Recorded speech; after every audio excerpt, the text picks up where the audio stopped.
আমরা চলে আসছি আমাদের খান জাহান আলী বিমানবন্দরের প্রস্তাবিত জায়গায়।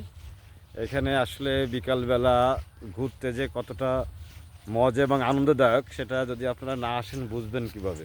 এবং প্রকৃতির যে সুন্দর একটা দৃশ্য সেটা শুধু এখানেই আসলে দেখতে পাবেন এবং অসাধারণ। আজকে বিকালে প্রচণ্ড গরম, তাই আমার পরিবারকে নিয়ে বললাম চলো যে ঘুরে আসি, সেভাবেই চলে আসছি।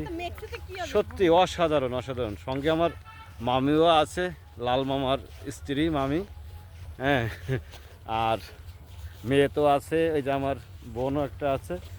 সব কিছু মিলে পরিবেশটা অসাধারণ, সত্যি অসাধারণ পরিবেশ। আমি ঠিক আছে ঠিক আছে, সব কিছু মিলে পরিবেশটা বলো তাই না বাবা? হ্যাঁ, তোমরা একটু ছোটোকালে নাচ টাচ দাও তো, কীভাবে দৌড়াও দেখি একটু। হ্যাঁ, দেখাও দেখাও একটু দেখাও বাবা। সুন্দর পরিবেশটা, সুন্দর। হ্যাঁ, দেখেছো কত সুন্দর পরিবেশ। আমরা এই দেখো সূর্য, ওই যে সূর্য দেখা যাচ্ছে। সূর্য মামা কই? সূর্য মামা বল, ও যে সূর্য, সূর্য ওই তলায় যাচ্ছে, তলিয়ে যাচ্ছে। হ্যাঁ